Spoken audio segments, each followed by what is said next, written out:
ಇವರು ನಾಗರಹೊಳೆ ಫಾರೆಸ್ಟ್ ನಲ್ಲಿ ಬದುಕ್ತಾ ಇರುವಂತಹ ಬುಡಕಟ್ಟು ಜನಾಂಗದವರು, ಜೇನು ಕುರುಬರ ಗಿರಿಜನ ಅಭಿವೃದ್ಧಿ ಕಲಾ ಸಂಸ್ಥೆಯವರು. ಇವರಿಗೆ ಯಾವುದೇ ಟಿವಿ ಶೋ ವೇದಿಕೆ ಮೇಲೆ ಬರ್ಬೇಕು ಅನ್ನೋ ಆಸೆ ಖಂಡಿತವಾಗ್ಲೂ ಇರ್ಲಿಲ್ಲ. ಅವ್ರಿಗೆ ಗೊತ್ತಿರೋದು ಒಂದೇ, ಅವರ ಕಲೆ, ಅವರು ನಂಬಿರುವಂತಹ ಜನಪದ.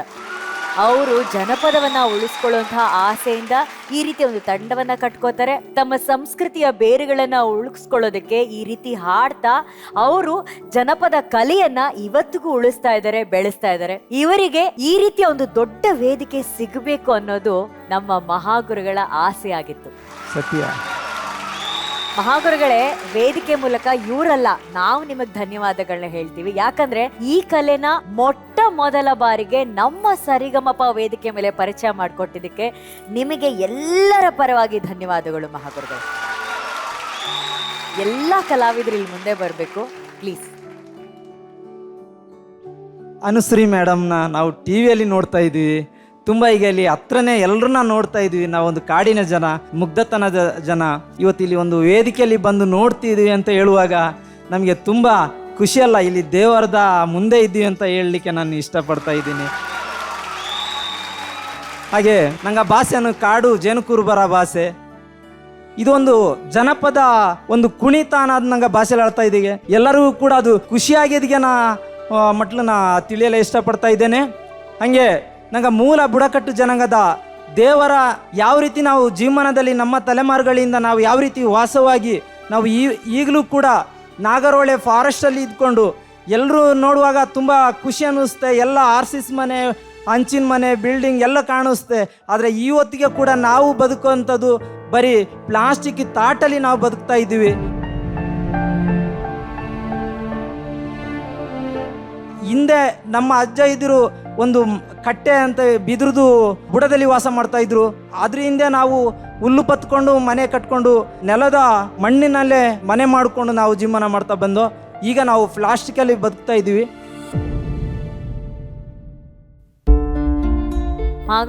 ಬಹಳ ಒಳ್ಳೆಯ ದಿನ ಇವತ್ತು. ಹೊಸ ವರ್ಷದಲ್ಲಿ ಕತ್ತಲ ಕಾಂಡದ ಮೇಲೆ ಝೀ ಬೆಳಕಾಗಿದೆ. ಈ ಜೇನು ಕುರುಬರ ಈ ತಂಡ ಇಷ್ಟು ದೂರ ಬಂದು ಬಯಲಿಗೆ ಬಂದಿರೋದು ಇದೇ ಮೊದಲು ಅಂತ ಕಾಣುತ್ತೆ. ಸತ್ಯ ಸರ್, ಅದು ನನಗೆ ಬಹಳ ಸಂತೋಷದ ವಿಷಯ. ಈ ಆದಿವಾಸಿಗಳ ಕುರಿತು ಕರ್ನಾಟಕಕ್ಕೆ ನಮಗೆ ಇತ್ತೀಚೆಗೆ ತಿಳಿಯಪಡಿಸಿದವರು ಡಿ ಉಮಾಪತಿ ಎನ್ನುವ ಒಬ್ಬ ಜರ್ನಲಿಸ್ಟು.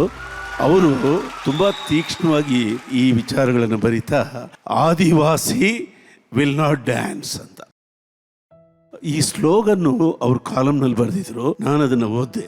ಅದು ಆದಿವಾಸಿ ವಿಲ್ ನಾಟ್ ಡ್ಯಾನ್ಸ್ ಅನ್ನೋದು ಒಂದು ಆದಿವಾಸಿಗಳ ಕುರಿತಾದ ಕತೆಗಳ ಒಂದು ಕಾದಂಬರಿ. ಅದು ಅವ್ರು ಏನು ಹೇಳ್ತಾರೆ ಅಂದರೆ, ನಮ್ಮನ್ನು ಕುಣಿಯೋದಕ್ಕೆ, ಕುಣಿಸೋದಕ್ಕೆ ಮತ್ತು ಕಳ್ಳತನಗಳು ಎಲ್ಲೆಲ್ಲಿ ನಡೆಯುತ್ತೋ ಆ ಅಪಾದನೆಗಳನ್ನು ನಮ್ಮ ಮೇಲೆ ಹಾಕೋದಕ್ಕೆ ಮತ್ತು ನಮ್ಮ ಹೆಣ್ಣು ಸಂಕುಲವನ್ನು ಕೆಟ್ಟ ಮಾರ್ಗಕ್ಕೆ ಬಳಸಿಕೊಳ್ಳುವುದಕ್ಕೆ ಈ ರೀತಿಯಾದ ವಿಚಿತ್ರವಾದ ಸಂಕಷ್ಟಗಳಿಂದ ಈ ಜನ ಬದುಕ್ತಾ ಇದ್ದಾರೆ. ಅದರ ವಿರುದ್ಧ ಆ ಕಥೆಗಳಲ್ಲಿ ಏನು ಹೇಳ್ತಾರೆ ಅಂದರೆ, ನಮ್ಮನ್ನು ಎಲ್ಲಿ ಕರೆದ್ರು ನಾವು ಡ್ಯಾನ್ಸ್ ಮಾಡಕ್ಕೆ ಬರಲ್ಲ ಅಂತ ಆದಿವಾಸಿ ವಿಲ್ ನಾಟ್ ಡ್ಯಾನ್ಸ್ ಅಂತ ಒಂದು ದೊಡ್ಡ ಪ್ರೊಟೆಸ್ಟ್ ಮಾಡಿದ್ದಾರೆ. ನಾನು ನಿಮ್ಗೊಂದು ಮಾಹಿತಿ ಹೇಳ್ತೀನಿ. ನಮ್ಮ ಭಾರತ ದೇಶದಲ್ಲಿ 17 ಕೋಟಿ ಆದಿವಾಸಿಗಳಿದ್ದಾರೆ. ಅವರಿಗಾಗಿ ಕೋಟ್ಯಾಂತರ ಸಾವಿರಾರು ಕೋಟಿಗಳ ಯೋಜನೆಗಳನ್ನು ಸರ್ಕಾರಗಳು ಮಂಜೂರು ಮಾಡುತ್ತೆ. ದಳ್ಳಾಳಿಗೆ ದೆಸೆಯಿಂದ ಇವರಿಗೆ ತಲುಪಬೇಕಾದ 0.1% ಕೂಡ ತಲುಪಲ್ಲ. ಅದಕ್ಕೆ ಅವರು ಇವತ್ತು ಪ್ಲಾಸ್ಟಿಕ್ ಗೂಡುಗಳಲ್ಲಿ ವಾಸ ಮಾಡ್ತಾರೆ. ಆ ಡಿ ಉಮಾಪತಿಯವರ ಆ ಲೇಖನ ನೋಡಿ ನಾನು ಇವ್ರನ್ನ ಸಂಪರ್ಕಿಸಿದೆ. ಮೊನ್ನೆ ಅವ್ರನ್ನ ನೋಡಿ ಅವ್ರು ಕುಣಿದಿದ್ದು ಅದು ನೋಡಿ ನನಗೆ ಬಹಳ ಅಂತಃಕರಣಕ್ಕಾಗಿ ನಾನು ಭಾಸ್ಕರ್ ಅವ್ರಿಗೆ, ವಿಘ್ನೇಶ್ ಅವರಿಗೆ ರಿಕ್ವೆಸ್ಟ್ ಮಾಡಿದೆ, ಇವ್ರಿಗೊಂದು ಅವಕಾಶ ಕೊಡಿ, ಅವ್ರು ಈ ವೇದಿಕೆ ಮೇಲೆ ಬರಲಿ. ಈ ಮುಖಾಂತರ ಝೀ ಹಾಕಿದ ಬೆಳಕಿನ ಮೇಲೆ ಈಗೇನು ಜೇನು ಕುರುಬರ ಬದುಕು ಒಂದು ಚೂರು ಬದಲಾಗಲಿ ಅನ್ನೋ ನನ್ನ ಆಸೆ. ಇವತ್ತು ಬಹಳ ಒಳ್ಳೆಯದಾಯಿತು. ಹೇಗೂ ನಾವು ಜನಪದಕ್ಕೆ ಶಾಸ್ತ್ರ ಬರಿತಾ ಇದ್ದೀವಿ. ನಮ್ಮ ಕೈಲಿ ದೇವ್ರ ಶಕ್ತಿ ಕೊಟ್ಟರೆ ಈ ಸಮುದಾಯಗಳಿಗೆ ಆನ್ಲೈನ್ ಮುಖಾಂತರ ಅಂದರೆ ಒಂದು ಮ್ಯೂಸಿಕ್ ಆ್ಯಪ್ ಮಾಡೋದಕ್ಕೆ ನಮ್ಮ ರಾಘವೇಂದ್ರ ಹುಣಸೂರು ನನಗೆ 1 ವರ್ಷದಿಂದ ಹೇಳಿದ್ರು. ನಾವು ಆ ಪ್ರಯತ್ನದಲ್ಲಿದ್ದು ಇನ್ನೇನು ಈಗ ಸಕ್ಸಸ್ ಆಗ್ತೀವಿ. ಈ ಮ್ಯೂಸಿಕ್ ಲರ್ನಿಂಗ್ ಆ್ಯಪ್ ಮುಖಾಂತರ ಎಲ್ಲ ಆದಿವಾಸಿಗಳ ಮನೆಗಳಿಗೆ ಈ ಸಂಗೀತದ ಪಾಠ ಕಲಿಸುವ ಪರಿಪಾಠವನ್ನು ಈ ವರ್ಷ ಪ್ರಾರಂಭಿಸಬೇಕು ಅಂತಿದ್ದೀವಿ. ಅದು ಜಿ ವೇದಿಕೆಯಲ್ಲಿ ಈ ಬೆಳಕು ಬಿದ್ದ ಕ್ಷಣದಿಂದ ಪ್ರಾರಂಭವಾಗಿದೆ. ಥ್ಯಾಂಕ್ ಯು ವೆರಿ ಮಚ್ ಅಮ್ಮ. ಜಿ ತಂಡದ ಎಲ್ಲರಿಗೂ ನನ್ನ ಅಭಿನಂದನೆಗಳು ನಿಮ್ಮ ಪರ್ಫಾರ್ಮೆನ್ಸ್ಗೆ.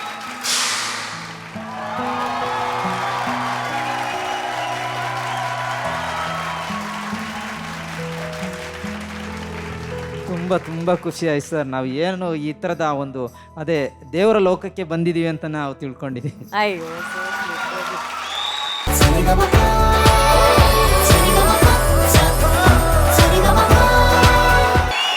ಅಖಿಲ ಅವರಿಗೆ ಬರ್ಲಿ ಚಪ್ಪಾಳೆ. ಸಂಕ್ರಾಂತಿ ದಿವಸ ತಾಯಿ ಚಾಮುಂಡಿಯ ದರ್ಶನವಾಯಿತು ನಿಮ್ಮ ಹಾಡಿನ ಮೂಲಕ. ಆಹಾ, ಆ ಕಂಠದಲ್ಲಿ ಏನ್ ಎನರ್ಜಿ ಅಖಿಲ. ನಮ್ಮ ಜೂರಿ ಎಲ್ಲ ಎದ್ದು ನಿಂತು ಚಪ್ಪಾಳೆ ಹೊಡೆದಿದ್ದಾರೆ ನಿಮ್ಮ ಈ ಪರ್ಫಾರ್ಮೆನ್ಸ್ಗೆ. Thank you jury, thank you. Mysuru ತಾಯಿನ ಕರೆದ್ರಿ ಹಾಡಿನ ಮೂಲಕ. ನಮ್ಮ ಮೈಸೂರಿನ ಜಾಣ VP ಸರ್. ಮೈಸೂರಲ್ಲಿ ಜನಿಸಿದ ನನಗೆ ಆ ತಾಯಿ ಚಾಮುಂಡೇಶ್ವರಿಯ ಯಾವುದೇ ಹಾಡಾಗ್ಲಿ ಅಷ್ಟು ಪ್ರಿಯ. ಬಹಳ ಅದ್ಭುತವಾಗಿ ಹಾಡಿದ್ರಿ ಅಖಿಲ ಅವರೇ. Thank you sir. ಆ ತಾಯಿಯ ಸಂಪೂರ್ಣ ಆಶೀರ್ವಾದ ನಿಮಗಿತ್ತು ನೀವು ಹಾಡಬೇಕಾದ್ರೆ. ಆ ಸಂಗತಿಗಳಲ್ಲಿ ಒಂದು ಸ್ಪಷ್ಟತೆ ಮತ್ತೆ ಹೋಲ್ ಆರ್ಕೆಸ್ಟ್ರಾ ಬಹಳ ಸುಂದರವಾಗಿತ್ತು. ನನಗೆ ಚಾಮುಂಡಿ ಬೆಟ್ಟಕ್ಕೆ ನಾನು AJ ಸರು ನಮ್ಮ ರಾಘವೇಂದ್ರ ಹುಣಸೂರವರು ಅನೇಕ ಬಾರಿ ಒಟ್ಟಿಗೆ ಹೋಗಿದ್ದೀವಿ. ಅದು ಬಿಟ್ಟು ನಾನು ನನ್ನ ಪರಿವಾರದೊಂದಿಗೆ ಚಾಮುಂಡಿ ಬೆಟ್ಟಕ್ಕೆ ಎಷ್ಟು ಬಾರಿ ಹೋಗಿದ್ದು. ನನ್ನ ತಂದೆ ತಾಯಿ ಅವರು ಆ ಕಾಲದಲ್ಲಿ ಬೆಟ್ಟ ಹತ್ತೋರು.